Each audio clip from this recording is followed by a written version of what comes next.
Should the Broncos make one final move before the start of the 2025 season? Well, if you ask ESPN, they need to make a move before training camp. Welcome in Broncos country to the Broncos Breakdown by Chat Sports. My name is Moose. I do want to give a very special shout out before we start today's show to our very first Broncos Bang, Boss Man Jay, coming in with a $50 super chat. Greatly appreciate it, my friend. Thank you so much for jumping in on the live show that airs every single Tuesday. And now let's get on with the article. So ESPN claims that Zack Allen needs to be extended before the start of training camp. Now, we have talked at great length here on the channel about Zack Allen and his upcoming contract situation. Now, before I break down the numbers and what kind of ESPN had to say about everything, I've got a special challenge for you. This is going to be posted sometime between 11 p.m. Mountain Time and 12 p.m. Mountain Time. So if you could do me a favor, let's try to get 99 likes in the very first hour for number 99, Zack Allen. I believe Broncos country can do it, so do me a favor, hit that thumbs up button right now. All right, so Zack Allen is obviously coming up on a contract here in 2026. And the Broncos made it known that they are interested in paying him. Now the question just becomes how much. But this particular writer named Aaron Schatz from ESPN had this to say about Zack Allen, talking about how phenomenal his 2024 season was. He had a stop rate of 89%. Which, by the way, was number 2 at his position. He had 59 pressures, had 40 quarterback hits. He had an unbelievable season. But this is a looming question now for Denver. So he'll be 29 years old in 2026, so still right in the middle of his prime. So the Broncos now have the opportunity and the challenge to lock him down on the defensive line. And as I've said before, his 2024 season showed some elite company. Only 5 players since 2010 have had 40-plus quarterback hits, and 3 of them are on their way to being Hall of Famers. So what does that tell you?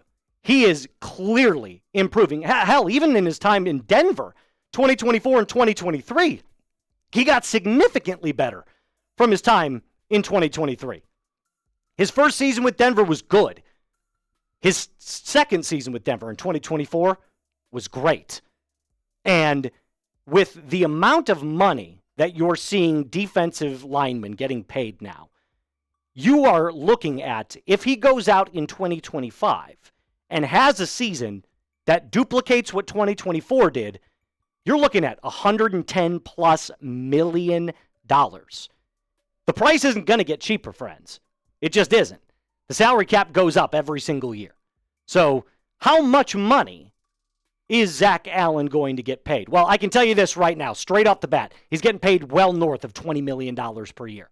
You can, even right now, if you had to sign him, it's north of $20 million. And the highest paid defensive tackles right now are kind of looking like this. Chris Jones makes the most at $31.75 million a year. Now, does that necessarily mean that he's going to get $30 million per year? That remains to be seen. But right now, it's probably in top 5 defensive tackle money if you were to pay him at this very moment. And if he, like I said, goes out and does what he does again, then you're talking about top 2 money. So here's my take. If I had to sign him right this moment, doing what the ESPN article suggests, it's a 4-year, $100 million contract, which is $25 million per year. You can work out the guaranteed money with his agent. But that's what it's going to cost to retain a player of his caliber. And I can promise you this, if the Broncos don't do it, somebody else is going to offer him that kind of money come next year. Now, that leads me into my next question, which feels pretty straightforward if you ask me. Should the Broncos extend Zack Allen before the season starts? That's the caveat in this question. Should it happen before the season starts? I'm going to say no. I think they should do it in the middle of the season. But let me know what you think in the comment section down below. Coming up, I've got the 4 things the Broncos should do. So ESPN listed extending Zack Allen. For me, that wouldn't be my first priority, at least right now. I'm highlighting 4 different things the Broncos should do before the 2025 season. Now, before we get into that, guys, the 4th of July is right around the corner. And if you want to support your favorite team and your favorite country, combine the two of them right now and make sure you use this link that I've put in the comments and description of today's video. Super simple. All you got to do is click that link and start shopping with Fanatics today. You want to show your patriotism, and even if you don't, they've got plenty of other gear that you need for the 2025 season. It also helps the channel. So if you want to support, like I said, link in the comments and description of today's video, chatsports.com/4th. So what's my first move? Extending Courtland Sutton. I know Zack Allen is clearly at the top of the priority list as well, but it is a quarterback-driven league. And Courtland Sutton is Bo's best friend, so to speak, on this offense when it comes to his wide receivers. And he's shown over the last couple of seasons he's more than deserving of a new contract. Now, again, is Courtland a true number 1, top 10 in the NFL? I don't think any Broncos fan thinks that. But he certainly is somewhere between 15 and 24. And right now, in his current contract, he's the 24th highest paid player in the NFL, making $15.2 million a year. Well, I can tell you this right now. He's going to get somewhere around what Mike Evans is currently making, which is about $20 to $20.5 million. You could twist my arm and give him maybe 22. I don't know that I would go much higher than that. But that would get him inside the top 20 for highest paid wide receivers. And again, if it's a quarterback-driven league, and offense is the priority, you need to take care of your quarterback first, and then the surrounding pieces to build around your quarterback next. And then you get after the quarterback on the defensive side of the ball. Do you see the kind of trickle-down effect that I've got? So paying Courtland Sutton would be my very first move. I'd lock him down and have that pairing with Bo Nix going forward for the next 3 to 4 years. My second offseason move, sign a veteran linebacker. And I say this because of the injury concerns surrounding the linebacker room right now. The guy that I would go with that's still unsigned is Kaiser White. Played in Arizona last year, is a blanket over the middle of the field, can clearly come in as a rotational piece, and is kind of on a, 1-year prove-it deal if the Broncos were to sign him. I think that's a very safe signing to make, considering he's been a starter in the league for the last 5 to 6 seasons. And the Broncos' injuries, Greenlaw, it's actually a strained quad. But Drew Sanders had a torn Achilles, and Alex Singleton tore his ACL. So there have been multiple injury concerns with the Broncos' linebacking situation. And God forbid one of those 3 guys go down, who's your next man up? I know you could say Justin Stranad. I know you could say Drew Sanders, but Drew Sanders is one of the guys that has had the injury concerns. So finding a little bit more depth as an insurance piece would be, for me, the primary thing to focus on. And again, a 1-year, $5 million deal for a guy like Kaiser White, the Broncos have the cap space to do it.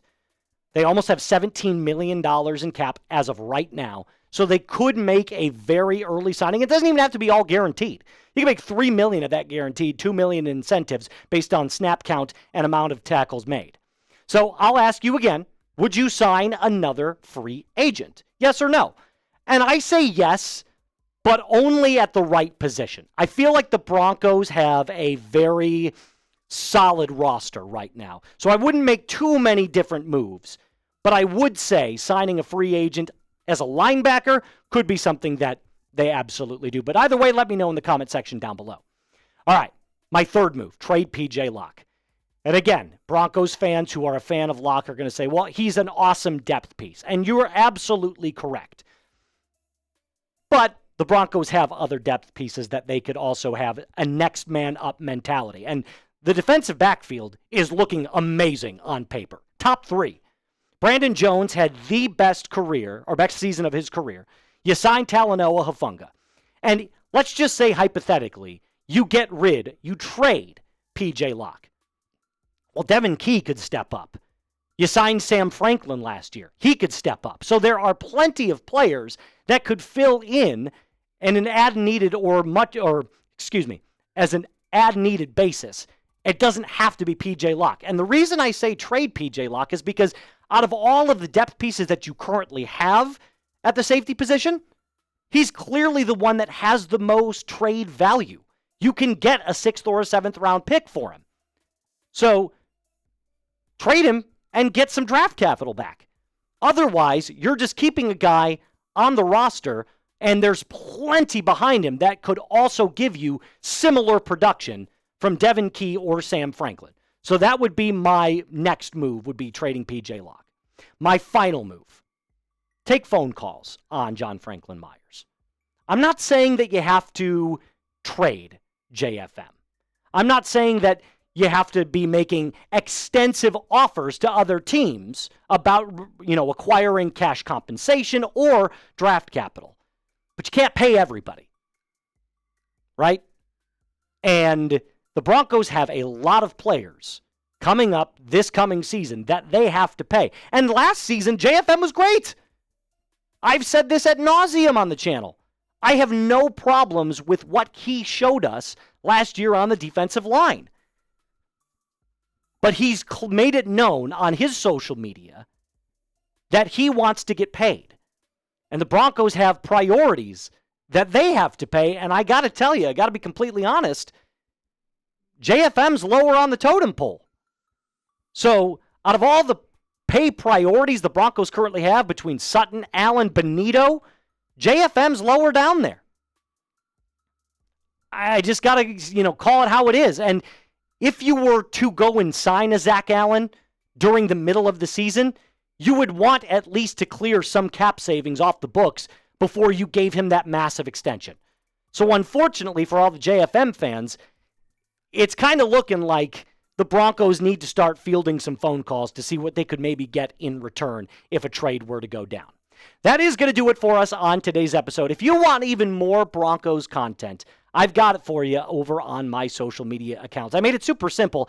Put it in the comments and description of today's video. So all you got to do is click that link. But I also made it easy. I have the exact same handle for both X and Instagram. So you don't have to click a multitude of different, usernames or whatever. Same one, @Moose_NFL for even more Broncos content. That's going to do it for us on today's episode. Remember to like the video, subscribe if you haven't, and as always, be cool.